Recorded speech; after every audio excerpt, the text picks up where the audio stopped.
José estava mencionando os números de inflação, acabaram de sair, ó. Vamos dar uma olhadinha para vocês conseguirem ter a dimensão do problema que está falando.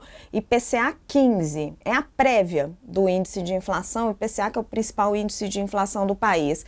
Desacelerou 0,11, mas ficou acima das projeções em janeiro, porque pressão do preço dos alimentos. A inflação medida pelo IPCA 15 desacelerou a 0,11 em janeiro, após marcar 0,34 em dezembro, aponta o IBGE. Essa taxa é menor para meses de janeiro na série histórica desde o início do Plano Real, né, 1994, então era para ser uma notícia ótima, né? Só que os analistas projetavam uma deflação de 0,02. Janeiro é um mês de inflação baixa, né? As perspectivas estavam de recuo de 0,1 a um avanço de 0,5%. E havia essa perspectiva de uma deflação fora da curva por conta de um alívio das contas de luz com um desconto que foi dado por Itaipu. Itaipu, maior usina do Brasil, que fornece boa parte aí da nossa energia. Esse bônus veio agora no mês de janeiro.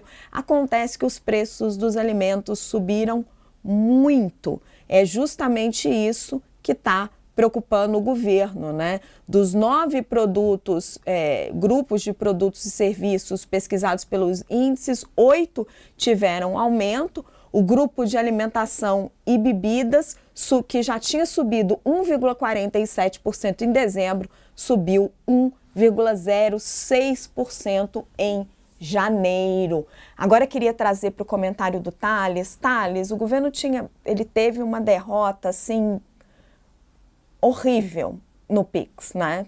Tomou uma lavada histórica em termos de comunicação, teve que voltar atrás na normativa que a Receita Federal já tinha feito.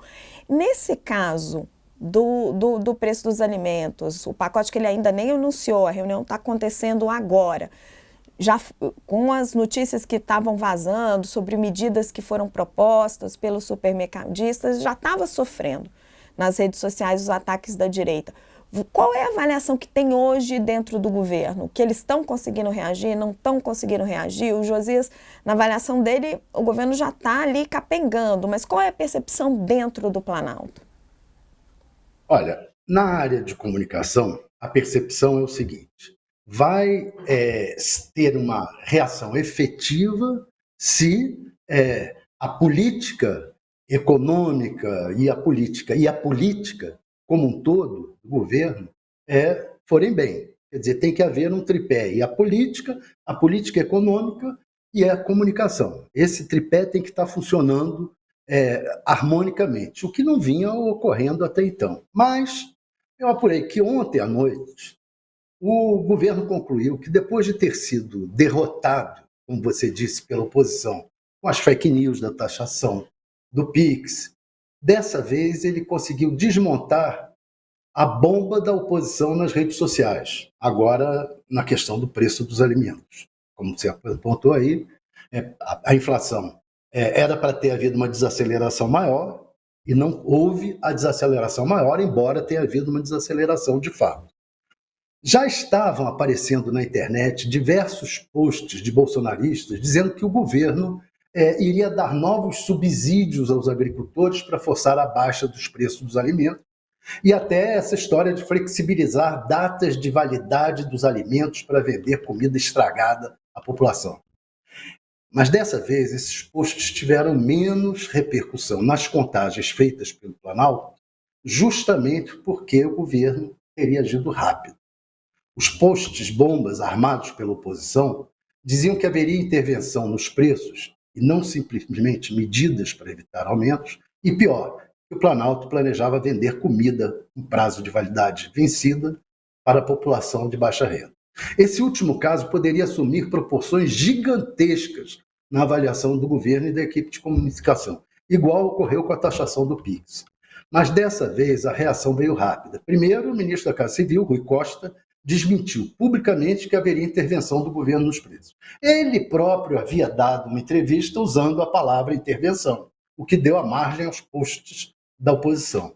Rui Costa explicou que, na verdade, tratam-se de simples medidas para ajudar a baixar os preços, e não uma intervenção no mercado. O ministro da Fazenda, Fernando Haddad, também negou que seriam concedidos novos subsídios para os agricultores, o que poderia atrapalhar o ajuste. Mas o mais importante foi ter divulgado que a flexibilização do prazo de validade dos alimentos não está sendo levada em conta pelo governo. Tanto Haddad como os ministros da Agricultura, Carlos Fávaro, e do Desenvolvimento Agrário, Paulo Teixeira, vieram a público rapidamente dizer que essa foi uma proposta dos donos de supermercado e que o governo nem teria cogitado em adotar. Não dá para garantir que o governo não cogitou. É claro que os bolsonaristas ainda vão insistir em posts e memes na internet. Mas dessa vez, a verdade é que o Planalto avalia que não fará um estrago nem próximo do que ocorreu com a história da taxação do Pix. Ontem mesmo, os posts da oposição já estavam perdendo força significativamente na contagem feita pelo Palácio do Planalto. Alice, você está mencionando, né, o ministro